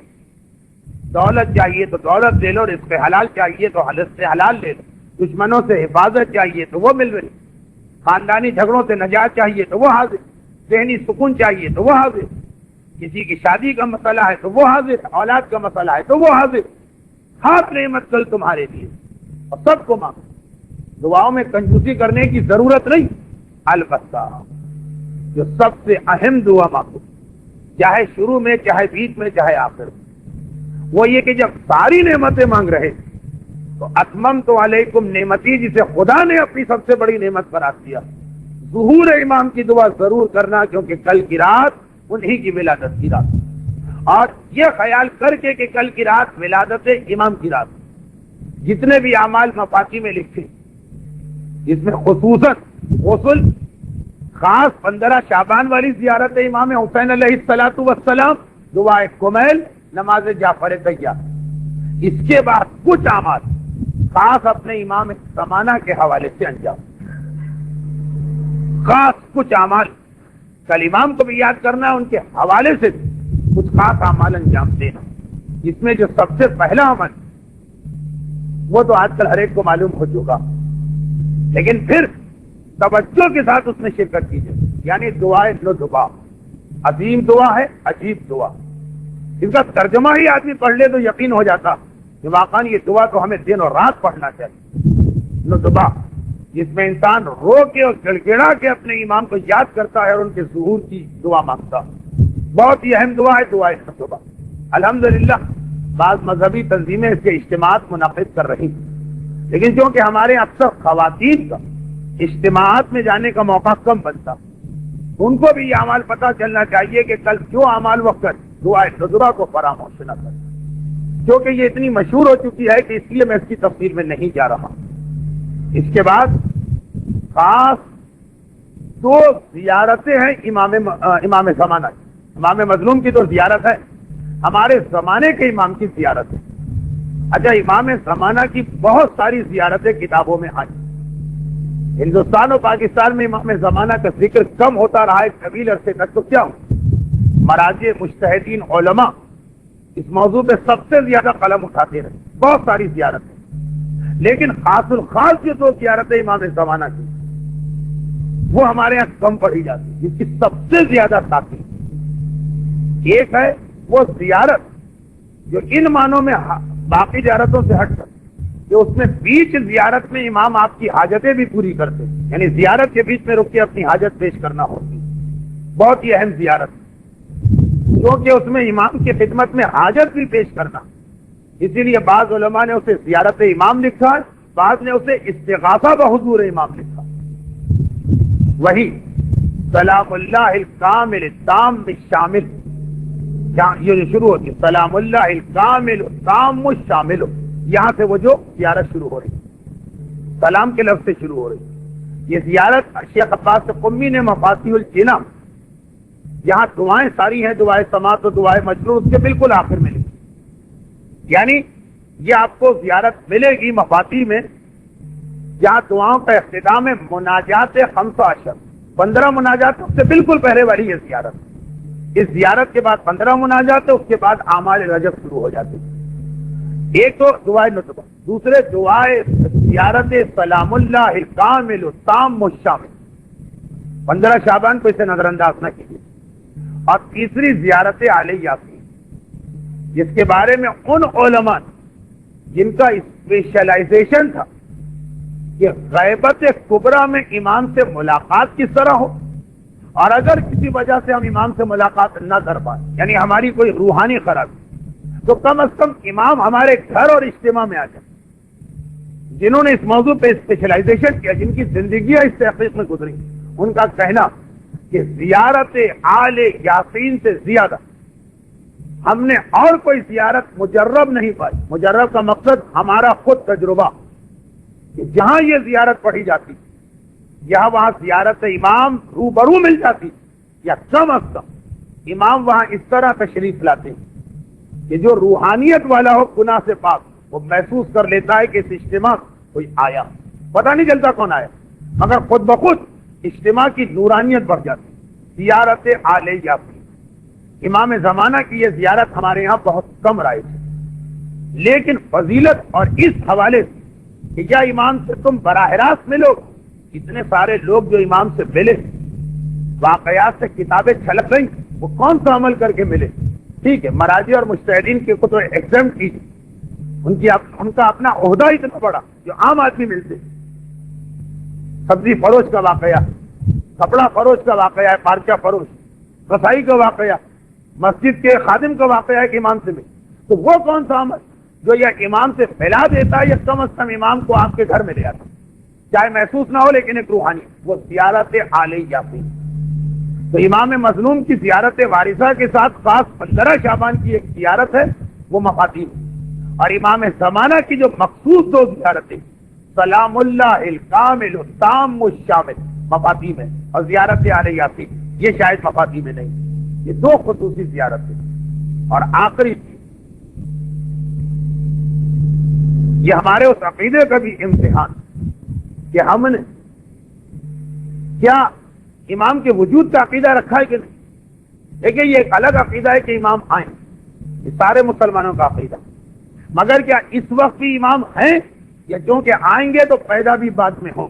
یہاں ہمارا مسلمانوں کے اکثر مکتب فکر سے اختلاف، گرچہ دوسرے مکاتب فکر میں بھی امام کی ولادت کی حدیثیں ہیں، لیکن رفتہ رفتہ انہوں نے اپنا عقیدہ بدل کے یہ بنا لیا کہ آئیں گے بھی بعد میں تو پیدا بھی بعد میں ہوں۔ ہمارا عقیدہ ہے کہ چاہے ظاہر بعد میں ہو اس وقت بھی، اور خالی وجود کے قائل نہیں، اس وقت بحیثیت اولی الامر کائنات کے سارے کام پروردگار نے ان کے سپرد کیے اور ان کے ذریعے سے چل رہے، یعنی وہ حکمران ہے اس دنیا کو۔ چنانچہ اسی عقیدے کا کہ امام کو آپ صرف یہ مان رہے ہیں کہ کسی جگہ پیدا ہو کے بیٹھے ہوئے، یہ نہیں، کائنات کے دنیا کے نظام میں ان کا دخل۔ اس کا ایک نتیجہ یہ ایک روایت آئی کہ اپنے انتہائی اہم مسائل جب امام ہیں امام کی خدمت سے بھیجواؤں۔ راوی نے کہا ملک کیسے بھیجوں، ہم کہاں اور امام کہاں؟ تو کہا کہ اس کا بہترین طریقہ یہ کہ کاغذ پہ خدمت امام میں عریضہ لکھو، جس طرح دنیاوی حکمرانوں کے نام درخواست بھیجی جاتی، اور پھر اس پاک مٹی یا آٹے میں بند کر کے یا ذریعہ اقدس میں ڈالو تو اس امام تک پہنچے، اور یا کسی جاری بانی میں ڈالو تو یہ تمہارے زمانے کے امام تک پہنچے۔ اب اس روایت کے ساتھ ایک جملہ اور بتانا پڑے کہ عریضہ معصومین میں سے ہر ایک کے زمانے میں تھا۔ جب امام مدینے میں تھے اس وقت بھی اگر مومن فرض کیجئے کہ ہندوستان میں رہتا تھا، امام کو اس وقت بھی وہ عریضہ بھیجتا تھا۔ چنانچہ مولا کا بتایا ہوا عریضہ، امام حسین کا عریضہ، چھٹے امام کا عریضہ، آٹھویں امام کا عریضہ۔ عریضہ خاص ہمارے امام سے متعلق نہیں، ہر امام کے زمانے میں مومن کا یہ پرابلم تھا، گرچہ امام ظاہر، مگر پرانا زمانہ ہے، کیسے امام تک اپنی درخواست پہنچائی؟ قافلے 6 مہینے کے بعد پہنچے، مسئلہ ابھی کا۔ تو معصوم نے طریقہ عریضے کا اپنے زمانے ظہور میں قائم کیا، معصومین، جس میں چھٹے امام کا ایک عریضہ یہ کہ اگر تم یہ عریضے کے اوپر اس جملوں کے ساتھ درخواست لے کے بھیج اور تمہاری حاجت قبول نہ ہو تو میں شرمندہ ہو جاؤں۔ اب آئیے، اب اس میں علماء نے بحث کی کہ اس وقت جو ہم عریضہ لکھیں گے کیا ہم اس وقت بھی ان معصومین کے لیے عریضہ لکھ سکتے ہیں؟ کیا لکھ سکتے ہیں، لیکن اہم ترین عریضہ ہے ہر مومن کے لیے اپنے زمانے کا امام۔ اس وقت عریضے کا کیا مطلب؟ یہ خالی ایک رسم نہیں، یہ ایک عقیدے کی تکرار بھی کہ ہم غیروں کی طرح اس کے قائل نہیں ہیں کہ امام آئیں گے تو، لیکن ابھی نہیں ہیں ابھی، اور اس کے بھی قائل نہیں ہے عیسائیوں کی طرح کہ عیسیٰ ہیں مگر کسی آسمان وغیرہ پر نہیں، اسی دنیا میں ہے، دنیا کے کاموں میں ان کا اثر و نفوذ ہے۔ جس طرح اگر ظاہری طور پہ امام کی حکومت ہو، وہ جس طرح دنیا کے کام چلاتے امام، یہ طاقت اور اختیار رکھتے ہیں، تو ہم پروردگار کی توحید کے قائل ہونے کے ساتھ اس کے نمائندے کو درخواست بھیجیں۔ پھر یہاں پر 1-2 باتیں سن لیجیے، اور یہ تقریر بہت لمبی ہو گئی، ختم کر، اسی لیے مجھے اندازہ تھا، میں نے مسائل شروع میں نہیں بیان کی، اور وہ یہ آخری تو بات ہے کہ پہلی بات کی ذہن میں رکھیے کہ ویسے عریضے کا کوئی تعلق 15 شعبان سے نہیں، اور جو آپ نے عریضے کا مفہوم سمجھا اس میں بھی اس کا 15 شعبان سے کیا تعلق؟ عریضے کا مطلب ہے کہ جس طرح اگر امام کی حکومت ہو، ہمیں جب بھی مسئلہ پیش آتا ہم درخواست لے کے امام کے دفتر میں جمع کرا دیں، یہ ہے عریضہ۔ اس کا امام کی ولادت و شہادت سے تعلق نہیں ہوتا، اس کا تعلق ہوتا ہے اپنی پریشانی، چاہے وہ پریشانی شعبان میں ہو کہ رمضان میں ہو کہ ربیع الاول میں ہو کہ ربیع الثانی، شب جمعہ ہو کہ ہفتہ ہو کہ اتوار۔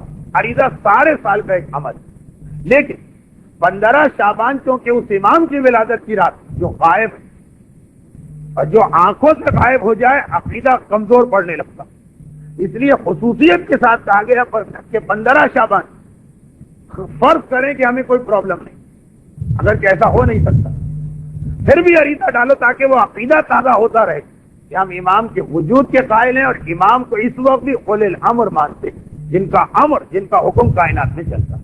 اور ویسے تو بہرحال کوئی شخص نہیں ہے جو بغیر پریشانیوں کے ہو۔ تو ساری رات پروردگار رسول و آل رسول کا واسطہ دے کر دعائیں مانگی، اس کے بعد صبح کے قریب انہی دعاؤں اللہ کے مقرر کردہ حاکم کے بعد بصورت عریضہ کی دعا دی۔ اور یہ عبادت بھی ہمارے یہاں رائج ہے، مگر ذہن میں تصور رکھتے ہیں۔ اب آئیے جو اس میں اصل بات عرض کرنا کہ عریضہ ایک نہیں، عریضے روایتوں میں بہت سارے آئے۔ عریضہ کیا ہے؟ عریضہ درخواست، اس کا جملہ یہی کہ میں اللہ کے وجود کی گواہی دیتا ہوں اور مولا میں آپ سے درخواست کرتا ہوں میری فلاں پریشانی دور کر دیں، یہ ہے عریضہ۔ لیکن جو بہت سارے عریضے ہمارے یہاں رائج، یہ بھی میں ان لوگوں کی بات کر رہا ہوں جو خاص امام پر تحقیق کرتے رہتے ہیں۔ جیسے آپ کو پتا ہے کہ ہمارے یہاں علماء نے تقسیم اسکار کر دی، کچھ قرآن کے علوم پہ ریسرچ کرتے ہیں، کچھ حدیث پہ، کچھ تاریخ پہ، کچھ فقہ پہ، جو مجتہد بنتے ہیں۔ تو کچھ نے خاص موضوع لیا ہے امام زمانہ کے حالات۔ تو یہ کہا گیا کہ ویسے تو تقریباً امام کے حوالے سے 9 عریضے کتابوں میں ملتے ہیں، 9 مختلف تحریریں درخواست۔ اب معذاللہ مثال کھونڈی نہ ہو جائے، ایک کتاب آتی ہے بازاروں میں کہ خط و کتابت سکھانے کی، کس طرح لیٹر لکھا جائے، کتاب چھپتی انگلش میں بھی اردو میں بھی، تجارتی خط و کتابت کے کمرشل لیٹر کس طرح لکھے جائے، عریضہ خط، اس کے 7-8-9 مختلف ڈرافٹ یا عبارتیں موجود ہیں۔ ہمارے پاکستان میں بھی جو عبارت ہے یہ خاصی معروف ہے، لیکن اب کسی طرح بھی لکھیں یہ امام کا بتایا ہوا عریضہ، مگر ایک عریضہ وہ جس کے بارے میں امام نے یہ ارشاد فرمایا کہ یہ عریضہ صرف اس وقت لکھا، یا خود زمانے کے امام نے غیبت صغرا میں یہ ہدایت، جب تمہاری جان رگ گلو تک آ جائے، کوئی اتنا بڑا مسئلہ ہو کہ زندگی اور موت۔ چنانچہ اس کے ساتھ یہ جملہ بھی کہ اگر کسی چھوٹے مسئلے کے لیے عریضہ لکھا تو میں قیامت میں اس سے شکایت کروں، یہ اہم مسئلے کے لیے ہے، تم نے اس چھوٹے مسئلے کے لیے ایمرجنسی والی چیزیں اس میں یہ کیوں ان کو استعمال کیا؟ اچھا ایک بات تو یہ، لیکن اس سے ہٹ کر ایک آخری بات، جتنے بھی عریضے ہمارے پاس ان میں جو سب سے مجرب پایا گیا، یعنی ان معنوں میں کہ اس عبارت والے عریضے سے درخواست جلدی قبول ہوتی، اگرچہ سارے عریضے امام کے بتائے گئے، اس کا مطلب یہ نہیں کہ باقی عریضے ماشاءاللہ بیکار، یا اگر ہم کہیں کہ مثلا آپ فلاں سورہ پڑھیے تو آپ کی پریشانی دور ہو جائے گی، تو یہ نہیں کہہ رہے کہ باقی سوروں سے کچھ نہیں ہوگا، نہیں، لیکن یہ خاص زیادہ اس کی تاکید آئی روایت، اور وہ ایک عریضہ جو بہت کم کتابوں میں پایا جاتا ہے۔ مرزا حسین نوری جو شیخ عباس قمی کے استاد، انہوں نے کتاب النجم الثاقب کی 6ٹھی حکایت اس عریضے کا تذکرہ کیا ہے امام کے حوالے سے، کہ امام نے فرمایا کہ یہ وہ عریضہ کہ جس عریضے کے ذریعے نہ صرف یہ کہ تمہاری حاجت جلد قبول ہوتی، بلکہ جو یہ عریضہ لکھتا، جب میں اس کے پاس جاتا ہوں اس کو دیکھنے، یہ وہ میرے پاس آتا ہے میری زیارت کر، یہ اس کے ساتھ ایک ضمنی فائدہ۔ اس طرح زیارت آل یاسین کا یہ فائدہ کتابی بات نہیں، مجرب، یعنی وہ لوگ جن پر بھروسہ ہے وہ کہتے ہیں ہم پر یہ گزری۔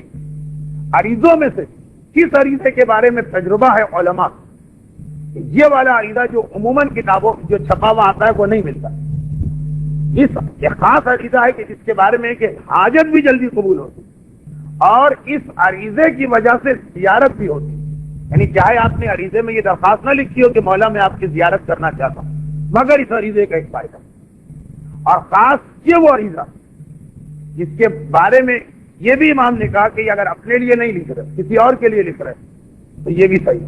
بس یہاں پہ آخری جملہ آتا ہے فی حاجت، اپنے لیے ہے تو حاجت ہے، کسی اور کے لیے لکھ رہے ہو اس کا نام بھی لکھ، فی حاجت فلاں ابن فلاں، میں اس کے لیے یہ عریضہ بھیج رہا ہوں، اس عریضے میں دوسرے کی طرف سے لکھ ڈال سکتے۔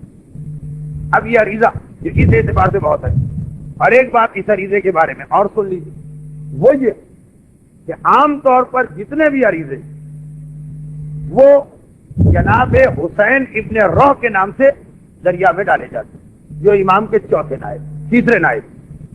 یہ جو عریضہ جس کا میں نے ابھی تذکرہ کیا، اس عریضے کی جو دعا، اس میں امام کے پہلے نائب اور دوسرے نائب کو خطاب کرتے ہیں، عثمان ابن سعید اور محمد ابن عثمان ابن سعید۔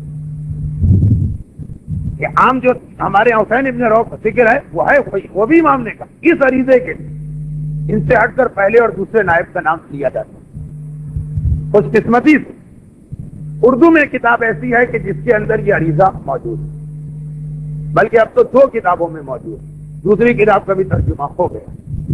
اور عریضہ اگر آپ کو کہیں سے نہ ملے تو آپ خود کاغذ و قلم اٹھا کے اپنے ہاتھ سے بھی لکھ سکتے ہیں۔ اور جیسا بھی آپ نے سنا جو نہیں لکھ سکتا ہے تو یہ وہ والا عریضہ جس میں شروع سے ہی گنجائش ہے کہ لکھوایا جا سکتا ہے۔ اردو میں 2 کتابیں ہیں، دونوں میں آپ کو یہ عریضہ مل جائے گا۔ ویسے بہت کم کتابوں میں، خود عربی فارسی حتیٰ یہ کہ علامہ مجلسی کی انسائکلوپیڈیا کتاب بہار الانوار، جس میں سارے عریضے، یہ والا عریضہ اس میں ملے۔ اور جو 2 کتابوں میں ہے اس میں سے ایک تو خاص اردو کی کتاب ہے گوہر یگانہ، اس کے صفحہ نمبر 400 پر یہ عریضہ موجود، صفحہ 4 یہ عریضہ۔ اور ایک فارسی کتاب ملاقات با امام زمان، 2 جلدوں میں ہے، اس کا اردو ترجمہ ہو گیا۔ ایک کتاب تو ملاقات امام خود اردو کی ہے، وہ نہیں، ایک ہے ملاقات با امام، یہ فارسی کتاب کا اردو ترجمہ، اس کی پہلی جلد جو، دوسری نہیں، 2 جلدوں میں لیکن پہلی جلد کے آخر میں یہ عریضہ لکھا ہوا، بلکہ شاید سب سے آخر میں یہی عریضہ۔ اس کے بعد اللہم کن لولیک الحجہ کی دعا ہے اور کتاب ختم۔ لاسٹ پیج پر اللہم کن لولیک الحجۃ ابن الحسن دعائے حفظ و سلامتی ہے، اس لاسٹ سے پہلے والے پیج پہ یہ عریضہ۔ بلکہ یہ جو کتاب ہے ملاقات با امام، فارسی کتاب کا اردو ترجمہ، اس کی پہلی جلد کے آخر میں یہ تینوں چیزیں موجود، سلام اللہ الکامل التام شامل کی زیارت بھی، جو میں نے مفاتی کا ریفرنس، زیارت آل یاسین بھی ہے، اور یہ خاص عریضہ بھی جو ویسے اردو میں صرف گوہر یگانہ میں تھا، لیکن اب اس فارسی ترجمے کی وجہ سے، فارسی کتاب کے ترجمے کی وجہ سے ہمارے یہاں بھی۔ تو کل جو آپ عریضہ ڈالیں بازار میں، اگر یہ عریضہ چھپا ہوا نہ ہو، مجھے نہیں معلوم کہ اس وقت بازار میں کون سا عریضہ مل رہا، زیادہ مشہور وہی ہے جو تحفۃ العوام میں، لیکن یہ خاص عریضہ ہے جو علامہ مجلسی کی کتاب میں بھی نہیں آ سکا، لیکن معتبر روایتوں سے ثابت۔ بلکہ جہاں تک مجھے یاد پڑتا تو ملاقات پر امام جو فارسی کتاب کا اردو ترجمہ، یہ تینوں چیزیں اور ان تینوں چیزوں سے پہلے ان کی جو فضیلت، اس میں آغا ابتہی کا اپنا بھی تجربہ لکھا، زیارت آل یاسین سے امام کی زیارت ہو جاتی ہے، اس عریضے سے حاجت بھی پوری ہوتی ہے، زیارت بھی ہوتی ہے۔ شاید کچھ ریفرنسز آپ کو جو میری تقریر ہوئی ہے وہاں بھی مل جائے۔ تو کل کی رات، دعاؤں کی رات، ایک رات جاگ کر باقی سارا سال سوائے شب قدر کے سونے کی رات، ایک رات زحمت اٹھا کر میدان قیامت میں آرام کی رات، وقت پر دعا مانگ کر اپنے سال کے سارے مسائل کو حل کرانے کی رات۔ کل کی رات امام کی ولادت کی رات ہے، امام کے لیے رونے کی رات ہے، امام کو سلام کرنے کی رات ہے، امام کے لیے دعا کرنے کی رات ہے، امام کے خدمت میں اپنی حاجت پیش کرنے کی رات۔ یہ رات ضائع نہ ہو، اور اس رات کے ضائع نہ ہونے کے لیے یہ بھی ضروری کہ آپ کی آج کی نیند پوری ہو جائے۔ ایسا نہ ہو کہ تقریر اتنی لمبی ہوتی چلی جائے کہ اس کی وجہ سے آپ کل رات کو جاگ نہ سکے وقت۔ چنانچہ میں اس کی بات پہ یہ گفتگو اختتام کو پہنچاتا ہوں۔